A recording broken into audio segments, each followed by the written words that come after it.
Hey, Jason, welcome to the Startup Sidebar podcast. I'm really excited to have you here. Samar, it's a pleasure and an honor to be here with you and your audience. I'm excited to be here as well.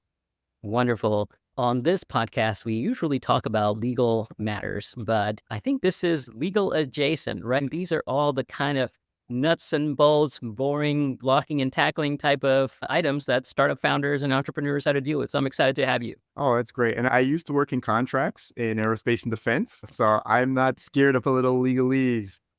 It's fun. Legalese is so much fun, right? Absolutely. Love it. Love it. And it comes up all the time, right? And especially in deal making, it's a really important part of understanding and being able to structure good deals. So excited to be here, to be able to talk with you and the audience through startups, legalese, exit, M&A, all that good stuff this morning.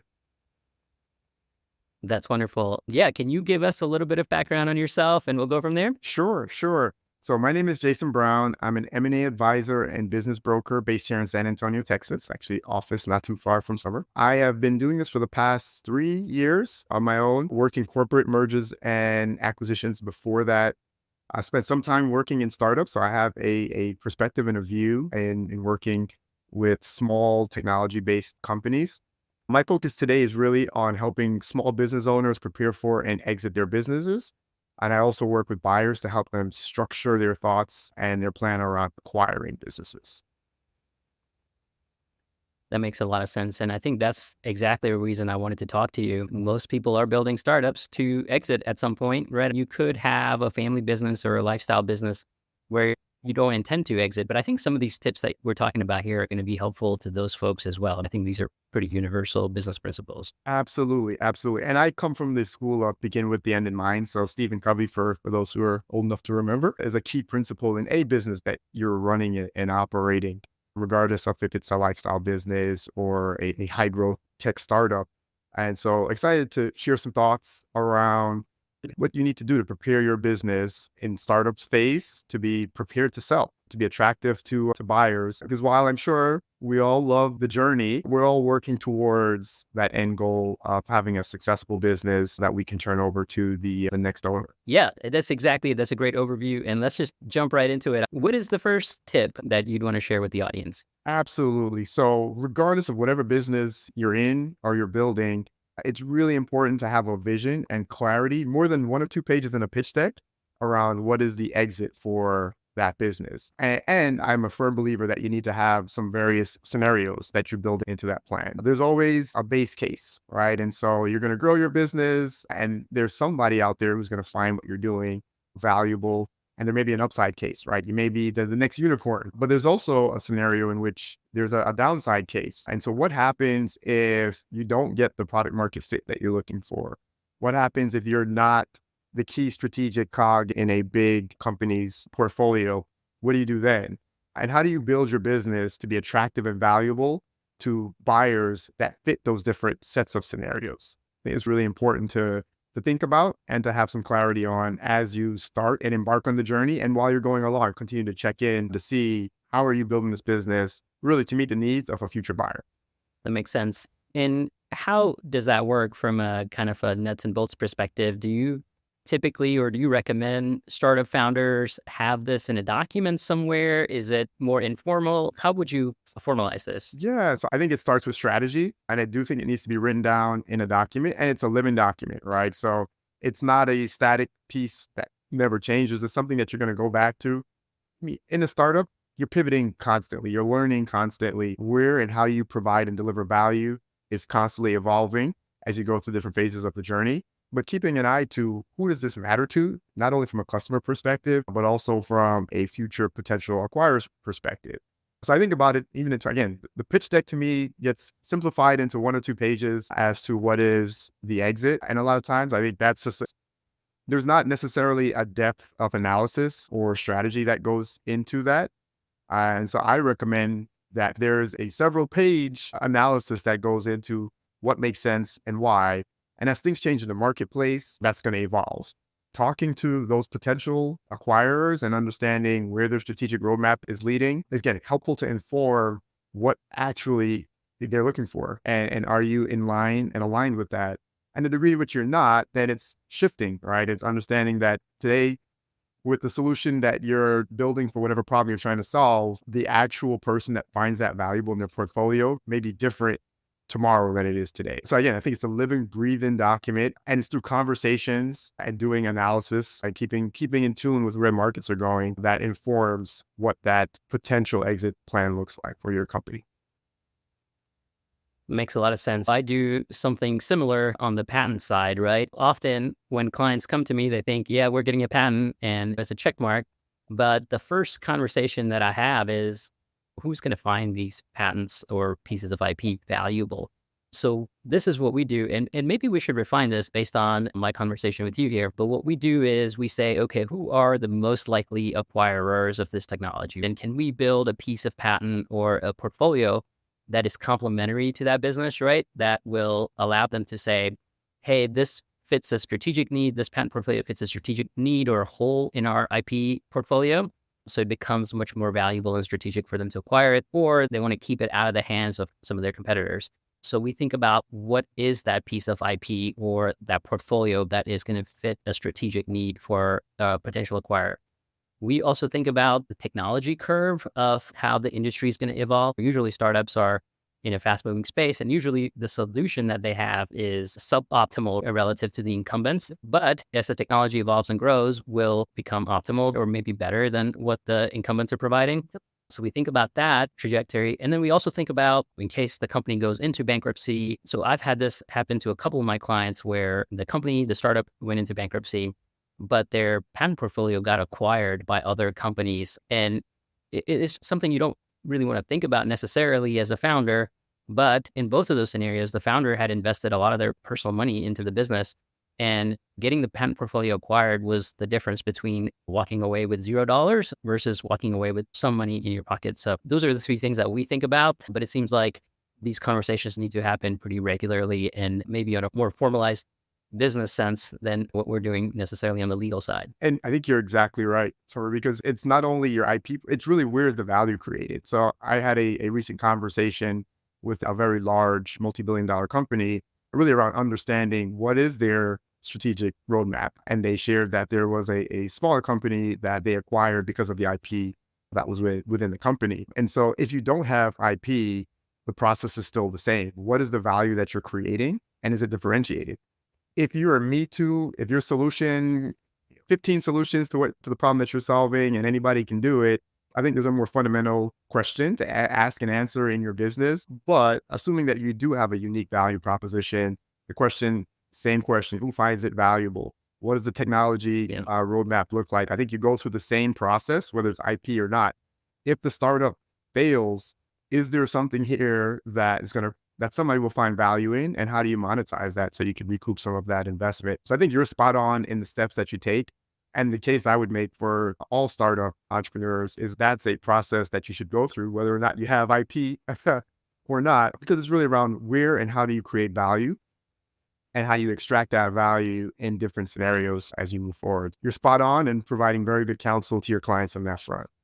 I appreciate that. The other piece that I think was really interesting in your answer is to have ongoing conversation with potential acquirers or just industry players. You just never know who is going to find what you do interesting and who's going to have a strategic need or an immediate need for what you do.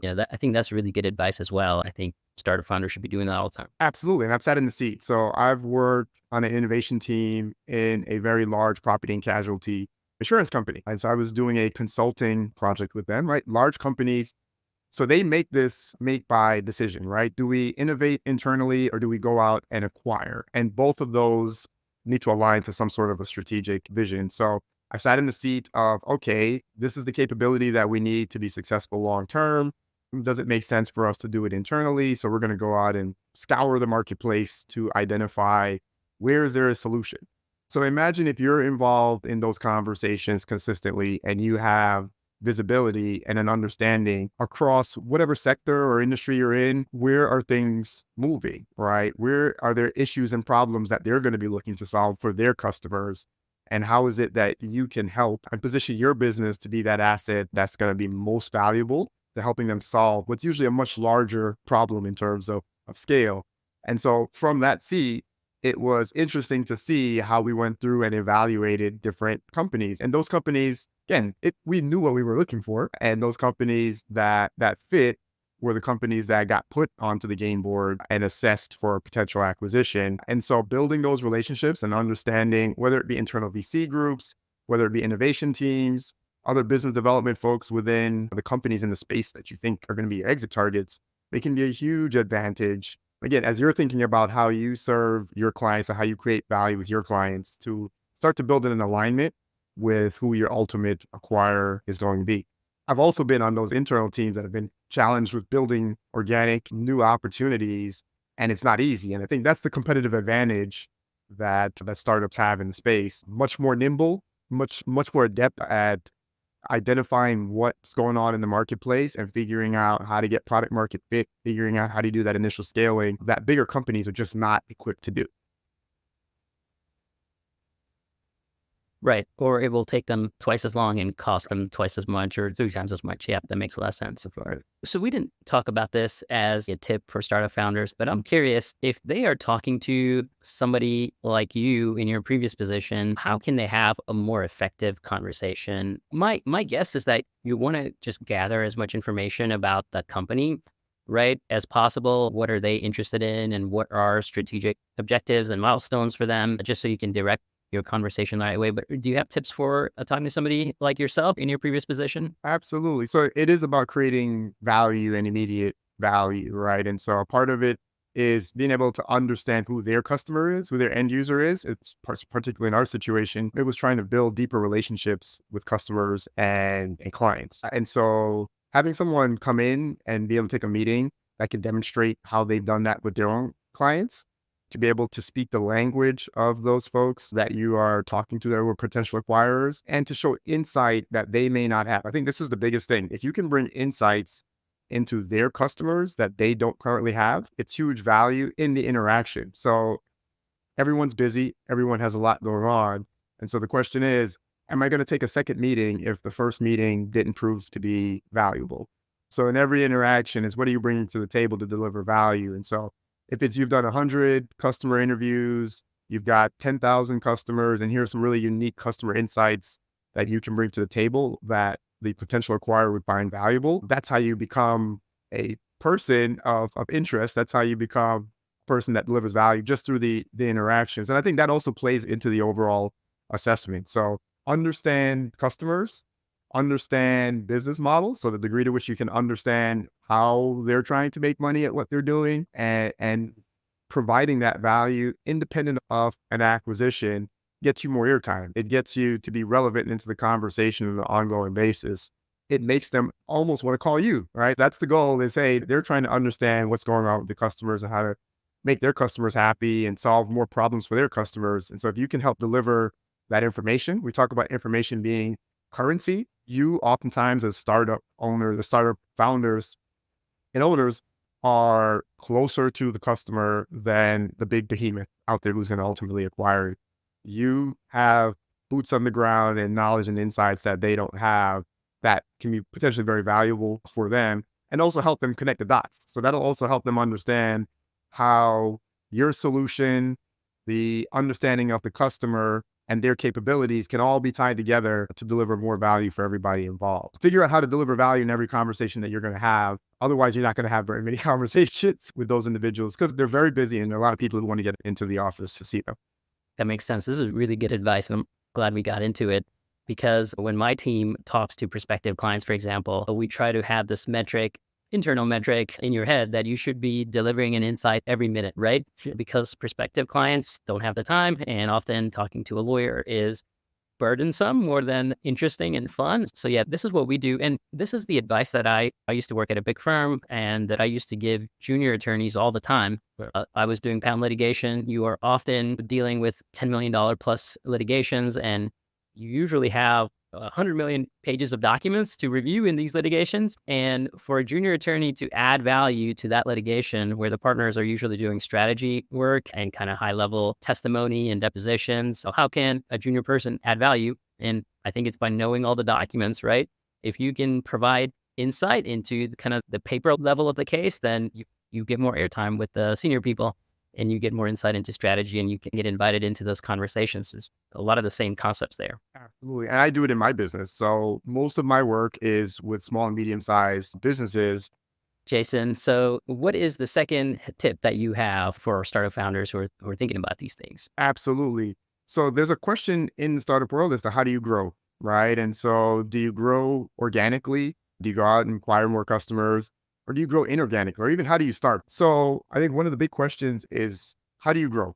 Inorganically, which is through acquisition, or do you grow organically? So you go out and invest and you are the person that's driving sales in the company. I think there's a case to be made, Summer, to consider inorganic growth, and even from the beginning. So if you have a great idea about how to go to market and tackle a problem in a new way, I think there's something to be said for going out and looking at potentially acquiring a business that's operating in that space, particularly if you don't have deep industry knowledge and experience, and if you're having trouble or challenges around financing. So if you can go and buy a business in the space, lots of financing options for that'd be another conversation for another day, or we can go deeper if you'd like.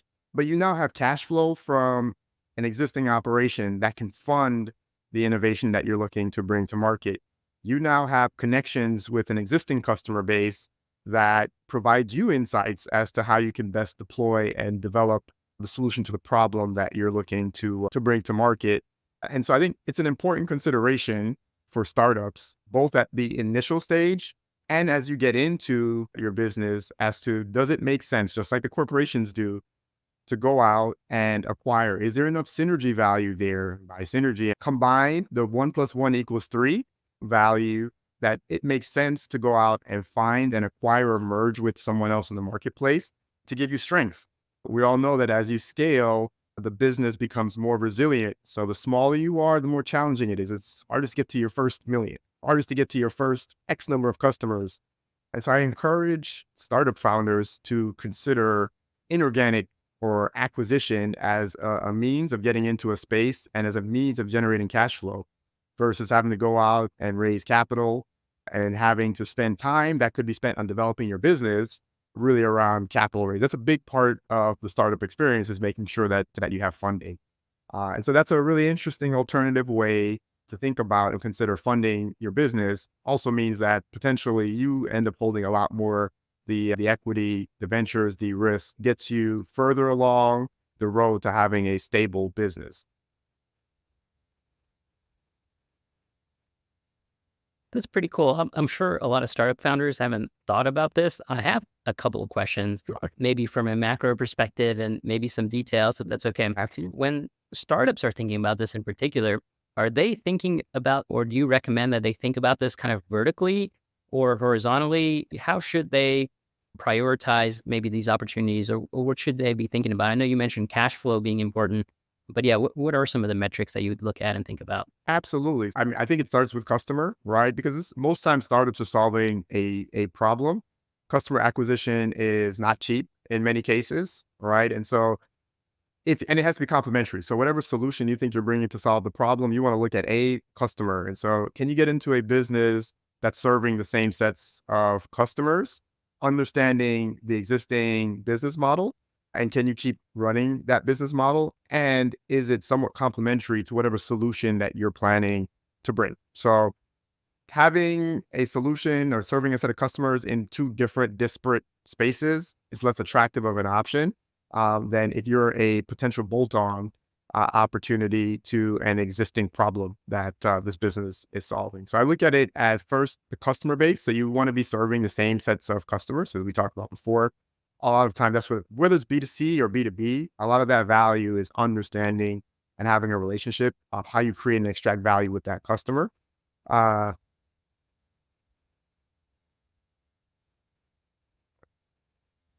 And so being able to align yourself with a business that's playing in the same market and again has a complementary business model, that's where I think it starts. Cash flow is it, and that becomes the financing side of it, right? So you can typically get a loan for 10% of the value. If there's real estate involved, you can get a longer period of time. But again, you can then use the cash flow from that business to fund and finance the innovation that you're looking to bring to market, but it's just less risky. So we talked about before the downside of you've built a company, you have IP and you go into bankruptcy as the downside. So we look at the downside if you go in and you were to acquire an asset that's aligned as the innovation that you're bringing to market doesn't work. And your fallback position is not you're bankrupt, but you've got a kind of core business asset that will continue to run. And again, just allows more flexibility. What's the next problem you can solve using the cash flow from the business? But it doesn't get you overextended. So especially if you're early and depending on, again, your ability to capital raise and the options you have for financing, this could be another way to get into the market and to really drive your solution into the marketplace.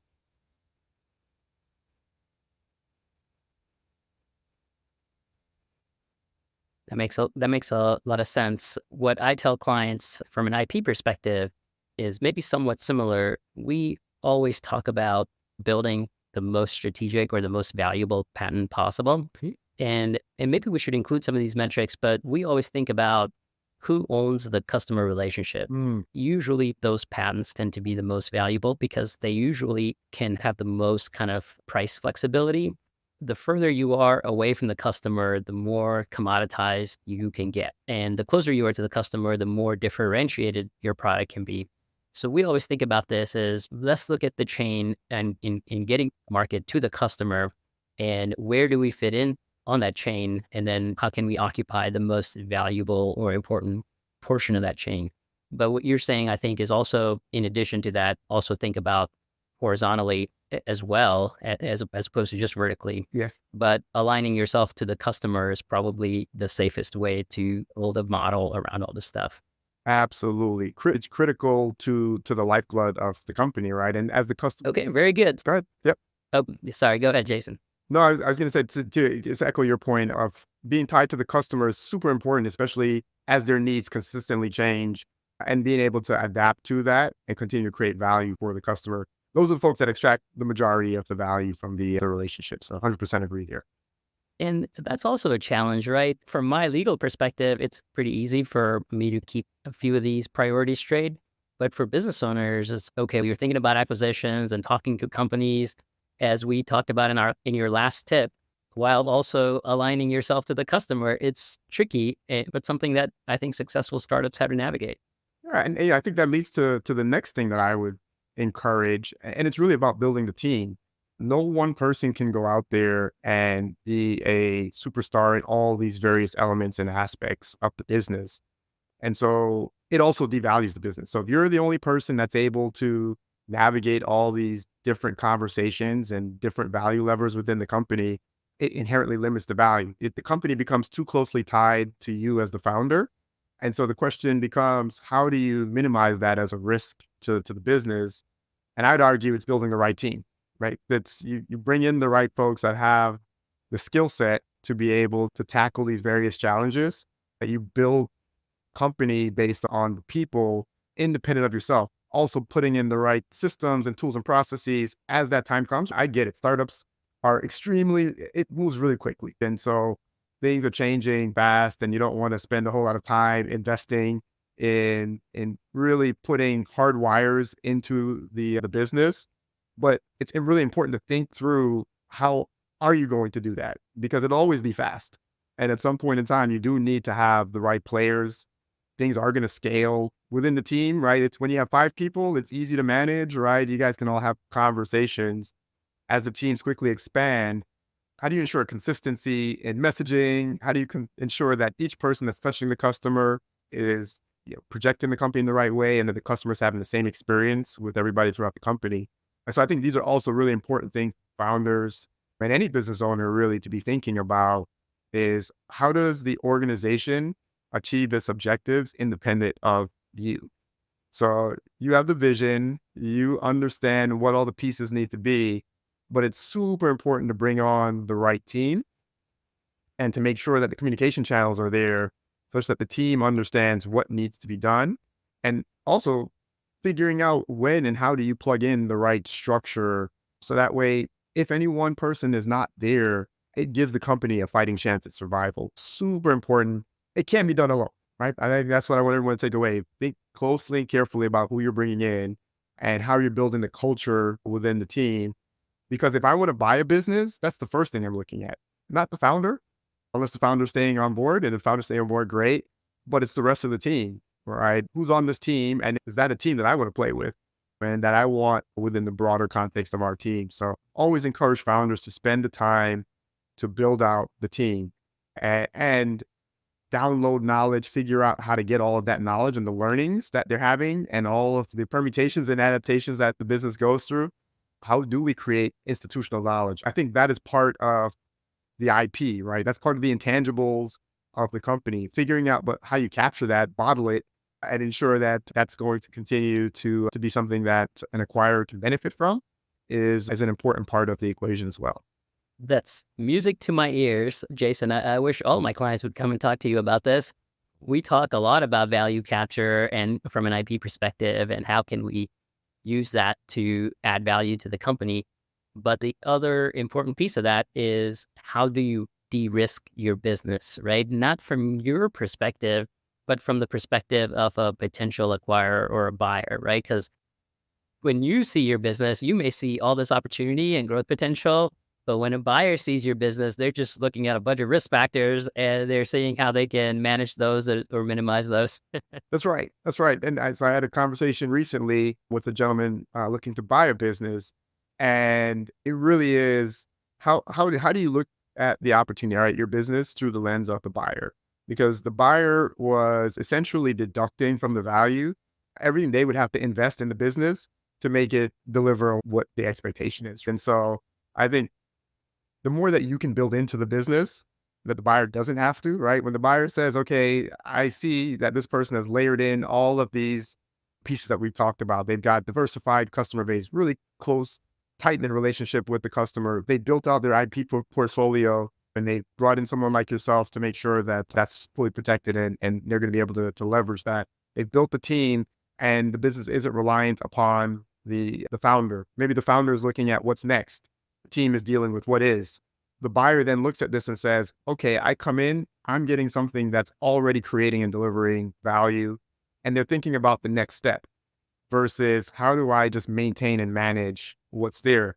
And the degree to which a buyer is having to maintain and manage what's there, and they're going to have to invest to get it to the next step as well, they're going to deduct on the value, right? And so you're going to extract less value if they've got to go in and put in a lot of these pieces. And I talk to business owners about that all the time.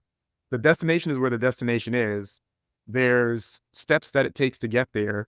And please don't expect to extract the top value for your business if you haven't done the work to get it there. Whoever does the work is the one that's going to ultimately extract the value. And so hopefully the audience here is taking away tips that will allow them and enable them to go ahead and put these pieces in place, hard as it may be. Again, I don't minimize the amount of effort when you're putting in long hours, working every day to keep things moving. It's not an easy thing to do, but that's where the value is created, right? If it were easy, everybody would be doing it and it wouldn't be as valuable. But spend the time to invest working on your business, to be thinking strategically about how to move your business to the next level, in addition to the ground game, right? Which is how do you create value for your customers and deliver and extract that value. Building out the business is super important if you want to ultimately be able to exit and get full maximum value. Otherwise, the buyer's going to say, I've got to do the work now. So I'm going to give you a discount on what you think it's worth because I'm not going to pay you for the potential. I'm going to actually pay you for the work that you actually put into the business. And that's a really big distinction that I have that conversation a lot of times. It's potential. The fact that we can both see the potential, a lot of people see potential, right? It's those few special people that are able to execute and put the pieces in place to be able to bring that potential to reality that extract the most value in any business transaction. That's a really good point and a really good one to leave on. I think the ground game that you talked about is important, and I think it's table stakes for startups, but it's the mind part of this, right? The mindset or the thought process around this. Because when you're building a product, you got to think about your customers and really put yourselves in their shoes. When you are having these conversations about acquisitions, you really need to put yourself in the shoes of the buyer. And then obviously when you're building the product, you got to also put yourself in the shoes of your employees, right? Right. That's, I think, what makes it hard, right? It's a process of taking yourself out of the equation in some way to build a great team, build a business that's viable and valuable to acquirers, and a business that delivers value to the customer, because that's what starts the whole thing. So I think that's really good advice to think about. I have a 7-year-old daughter that I talked to about this the other day, where, hey, the process of becoming an adult is to think more about what other people want or other people are thinking about, and less about what you want. So I think it's tough, but a good advice nonetheless. Absolutely. I appreciate that. I actually had an opportunity to talk entrepreneurship to a fourth grade class last week, and we did talk about mindset, right? Because there's the only thing we can really control is ourselves. And it's really super important as you're going through the journey as a business owner, as a founder. To your point, a lot of pieces that you're juggling is to be self-aware of where are you strong, where are you not strong, where do you need to put effort into continuing to develop, not only for what the business and the stakeholders need today, but what they're going to need tomorrow. And so recognizing that you and your development is also a key critical part of the overall equation. Lots of ways to do that, which we can talk about another time, but also putting that on the list as investing in yourself, because there are a lot of people dependent upon you understanding where everything needs to go. And so taking care of yourself and making sure you're investing in yourself, I think, is another key takeaway I'd like to leave with everyone. It's important for the overall success of the venture that you're at the top of your game. That's really cool. I am really glad to have you on this podcast with me. I think this is some really interesting. We've covered nuts and bolts all the way down to mindset, or all the way up to mindset. So I had a lot of fun talking about these things with you. I'm sure the audience did as well. Hey, Jason, if anybody wants to reach out to you to talk with you further, how can they connect with you? Absolutely. So happy to chat. I enjoy business in general. Best place to reach me is via email, jason@pgpadvisory.com, or you can check us out on our website, which is pgpadvisory.com. I can also be reached via telephone, 210-580-4178. Please feel free to reach out. Happy to answer any questions that you may have, and wish you the best of luck in your journeys. Samar, thank you so much for having me on. Really enjoyed the conversation. And again, love being in this space and sharing tips on how we can all be successful together. This is very cool. I'm really grateful to have you on, and I love talking business and strategy. So this is really fun. And we talk about this offline all the time. So I think it's valuable and important to put it out there and let other people in on the conversation. So thank you again, Jason. Really appreciate this, and hope to do this again soon.